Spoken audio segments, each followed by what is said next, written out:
So good afternoon, everyone. Wow, it's kind of almost a little unreal that this has happened. It's a little bit like COVID. I kind of wonder, did that really happen? Did we really get locked away at home and with our kids and all that nonsense?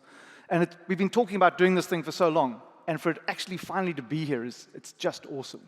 So really, like a huge welcome from me. It's so cool for many cases, to meet people for the first time. I mean, that sounds ludicrous. But it's true, and it really has been like that. I think we forget that, it was only 4 months ago we were wearing masks. And there were all kinds of rules around what we could do and couldn't do. And 2 years ago we could buy frozen chicken but not cooked chicken.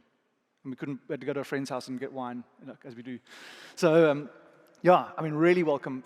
It's really fantastic. We had a virtual conference for half of you last year. Half of the people here today were not with us a year ago.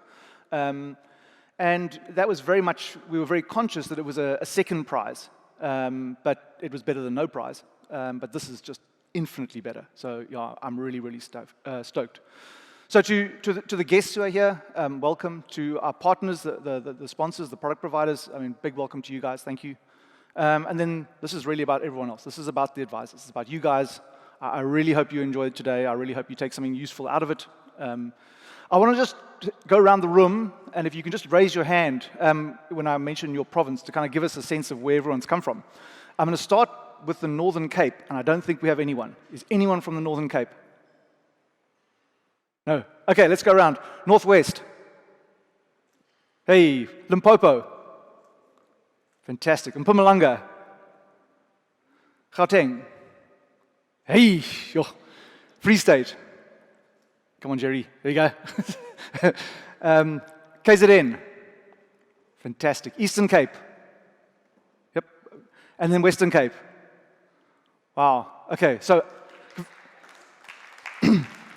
if you know anyone in the Northern Cape, guys, please tell them to give us a call so we can say we really are a national business. Be very cool. I mean, today is really a chance to get to know each other. That's a real objective of today. For us to get to know you, you to get to know us. I mean, you're getting to meet my support team. I mean, I know you speak to these guys on almost daily basis, and to suddenly go, oh wow, there's a real human. It's so cool. It's also a chance to learn. It's also a chance to learn from each other. But before we do that, we're going to just recognize 3 people who we're getting to know a little bit better who happen to have their birthdays today or tomorrow. So Nikki, Carl, and Gideon, would you mind coming up?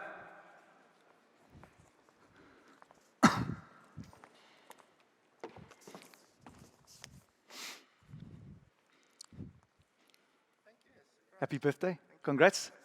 Appreciate it. Happy birthday. Thank you. Congrats.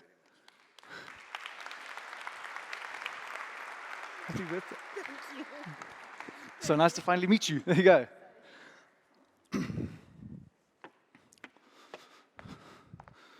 So when you registered, we asked you guys about your years of experience in the industry. And I'm not talking about the providers. I'm not talking about me or Dirk. And if we put Dirk into this calculation, it changes everything. But across the advisors, we have more than 1,500 years of experience sitting in this room today.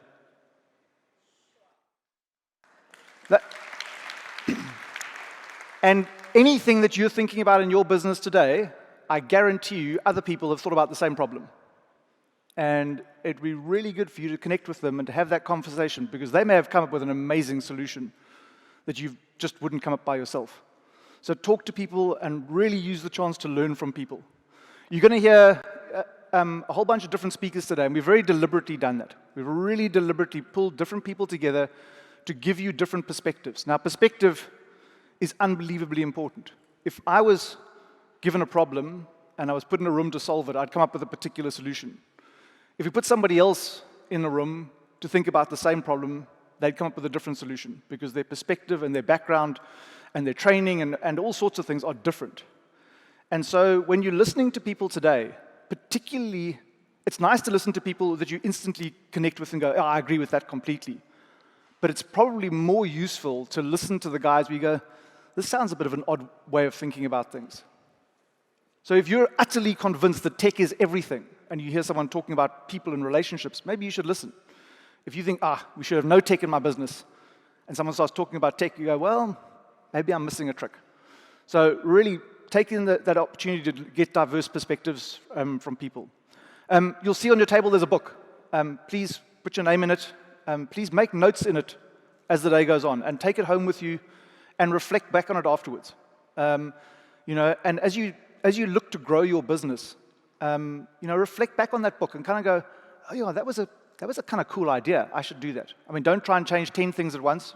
Pick one or two that you think will meaningfully make a difference, and use this, and keep this book and kind of add to it as you go along, and it'll become hopefully a real source of some inspiration for you. So I'd like to just do a little recap of where we've come from as a business. So 3 years ago, we didn't exist. This conference 3 years ago didn't happen at all because there was no business. We came into existence on the 2nd of March, 2020. It was a Monday. The Thursday, the 5th of March, was the first COVID case. So it was a pretty crap time to start a business. I mean, and I remember some of those early conversations. I was chatting to Utesh just now, and I remember the conversations with Jono at the time of like, geez, what have we done? From a timing perspective, with that uncertainty that the whole world went through around, when the lockdowns, and like, what does this mean, and what's going to happen? Oh my God, we all didn't know what was going on. It was a crazy, uncertain time for all of us. Anyway, we got through that. We saw that through. We launched the business. We launched Fairbairn Solutions, our short-term business. We rolled through into 2021. More COVID as it carried on, but we acquired a very significant corporate consulting business from Old Mutual. A couple of the people are here today. It's a big business, and it's a big part of who we are today. We had our virtual conference. I mentioned it. As I said, very much second prize, but way better than nothing. I can tell you what, like standing here, I can't really see you guys because there's a lot of lights and stuff, but I can see people, and it's really awesome. Standing on a stage much like this, presenting to a camera with no feedback at all, it's a really odd experience. It's really, really strange. And we launched Fairbairn Health with Gideon last year. And so those two businesses there, if you're not doing short-term and medical yourself, well, there's great opportunity to refer clients in there. And I'll spend lots of time chatting to you if you think that's a bad idea. We move into this year. We launched Fairbairn Consult Financial Planning with Barry. It's a business that's really started up now. It's kind of just getting going. Carl, we just gave a present to you, one of the advisors there. I think when we launched it with a fairly specific purpose in mind, but what we've seen is suddenly it's created all kinds of incredible spin-off opportunities. So because we have that business, we can have our certain succession plan. A real opportunity for you to have an absolute confidence that if your own plan doesn't work, we've got your back. We've got a plan that will be implemented. Your family will get some money out of the practice. Your clients will get looked after.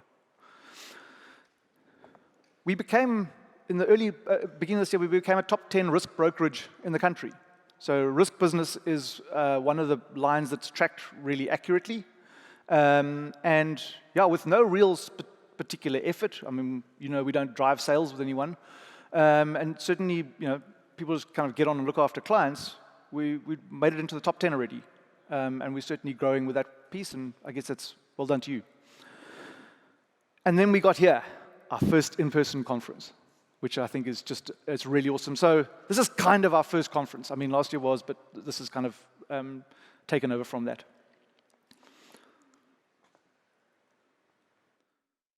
So the theme of this is building stronger businesses together. As Kalaba said, it builds on last year's act like a planner, think like an entrepreneur. And it really talks to the idea that you guys run practices, phase-compliant practices. And there's a whole lot of stuff that you have to do because the rules say you have to do that. And between the compliance stuff, and welcome to Mastered, our compliance guys who are here, between that and the demands of your clients, in many cases, it's really hard to lift your head up and go, but hang on, I'm running a business as well. And am I making smart business decisions? And so today is really that day, and even if it's a day a year, it should be more, but even if it's a day a year where you actually forget about phase for a moment, and you try and forget about a couple of those clients that are particularly demanding, and just sit and go, I'm going to think about my business today. Am I doing the stuff that will make me really successful? make my practice really safe. I've got staff, build that out, whatever your practice is. Your practice could be, it could be you and a whole bunch of other people as to what that looks like. And so, really I think it's an incredibly important thing, and I think it's very easy to be distracted and not get a chance to spend the time really thinking about your business properly. So if we look at Fairbairn Consult, as Karabo said a moment ago, a fairly atypical business. I think it's going to become increasingly popular or common that you will see this. If we were an old traditional business, we would have started on day one. You guys would all be employees. We would have lots of HR policies and rules and all kinds of stuff like that. We would have invested heavily in premises, because that's what traditional businesses do. We'd sit with an enormous overhead on day one. That would have forced us to do a whole bunch of things, one of which was we'd have to trace revenue really hard from day one. So you would have found, unlike our contract today, your contract would have had production standards sitting in it. You would have found that we would have sought other streams of revenue. So we would have had in-house product where we've got a financial interest in, where we kind of nudge you into writing it, which we don't have, because we didn't have that, because we didn't have the overhead on day one. And instead what we did is we built an ecosystem. And it's a typical kind of IT, techie kind of term, but actually it completely applies to what we've done. So there's me and Dirk and Jams and Enid and our support team that's there. But then we've got all these other people that do stuff for us in our ecosystem. So obviously, you guys are front and center in that. But for example, we've got the compliance guys who are part of that. We've got legal people that are outside. We use marketing people that are outside. We've got a whole bunch. We've got all the product providers that sit around the edge and ultimately provide the solutions to your clients. And that whole ecosystem works together, and we don't need to own that whole thing, right? We just partner with all these different people as to how do we do it. And it creates a really interesting, different business, and it's enabled us to scale really quickly, but without that huge overhead burden, which again forces certain financial decisions. So I want to talk about innovation a bit. And I get frustrated because a lot of people equate innovation and tech. Like if you haven't got an app, you're not being innovative. Well, that's just rubbish. Innovation can be anything. Innovation can be choosing to give your staff Friday afternoon off, because firstly, they don't do anything on Friday afternoon anyway, not my staff, but yours. And they'll love you because you're the best boss in the world, and the deal is they never go to the dentist on a Tuesday morning ever again. Okay. That's innovation, right? Doesn't need an app to do that. Richard's going to talk about innovation just now. He's got a fantastic take on it. The reason why he's here is I happened to read a book of his called Legicide. And that book is about innovation, and it's about, yes, there's blue sky stuff and there's all these new cool ideas, but it's also about stopping things that no longer make sense, the Legicide, the stuff in your business. And I thought of a really cool or good example of that. So my mom is 78 years old. She lives in a retirement village down the way here in Nurek. She's got a financial advisor named Ellie.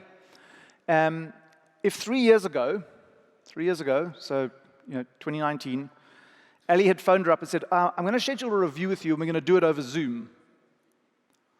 My mom would have looked at her or thought about it and gone, are you speaking Mandarin to me? Like, what is this? Right? But in the interim, what has happened, of course, there was COVID. And my mom being in a retirement village, well, there were times they closed it off.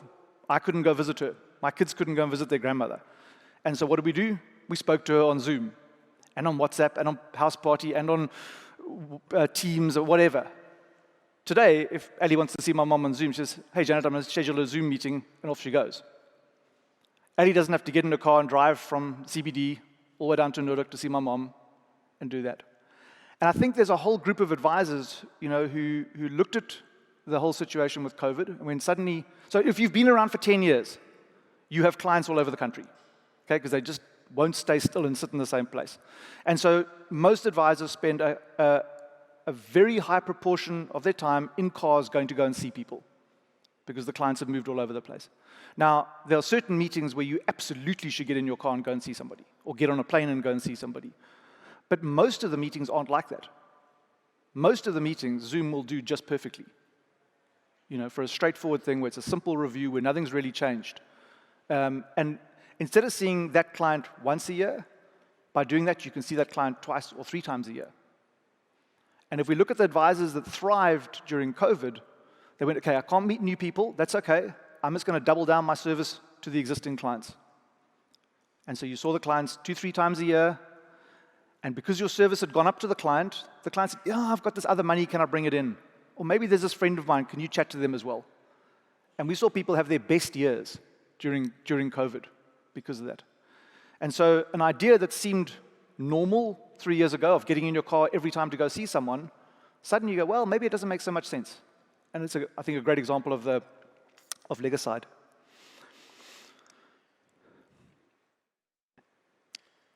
If you read the book, you'll see there's a thing in there, something about there being no silver bullets, and I believe that squarely. But I also believe if you had to pick one thing only to work on in your business, it's this. I think it's the one thing that advisors really collectively have not spent enough time thinking about. Around, what is your customer experience? What do your clients really experience when they deal with you? And I've got another fantastic story on this. And there was an advisor on the garden route who had been a successful advisor for many years, ran a good practice, made a lot of money. And a young consultant came to see him one day. And sort of very smugly, he said to her, so, what are you going to tell me about my business that I don't know? And she looked at him and said, you got really shit coffee. So it's a quote. And he said, well, what do you mean? He said, no, your coffee, it's awful. He said, so? He said, well, my first experience of meeting you was bad coffee. He said, have you ever thought about your business from your client's perspective? And he realized he hadn't. And he really took that advice to heart. And he went back and looked at everything in his business from the client perspective and changed a bunch of stuff. And he went from being successful to being extraordinarily successful. And it literally took one young consultant to kind of just shake his world a bit, to really think about that. So, if you've got and I'll make that real for you. If your model is that clients come to your office to see you, have you put your address into Google Maps? If you drive to the place that Google Maps take you to, if you look up, do you see your sign? Or do your clients wander around trying to find your office for 10 minutes?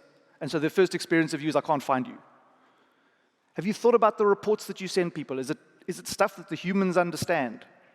I wrote something last year for FPI around, it was intentionally provocative, called Your Clients Don't Care About Asset Allocation. Clients just want to know if you're okay. Yes, there's a few analyticals that want the detail, but don't start with the detail, start with the end. You're okay, you're on track, right? And if they want the detail, go to the detail. But advisors find it very comfortable. Let me show you what's happening in this fund and this one, So I think it's really important to do. And I think it's something that, everyone will really benefit. As I say, if you're going to do one thing different, start with it. Start looking at your practice from the client's perspective and how that goes.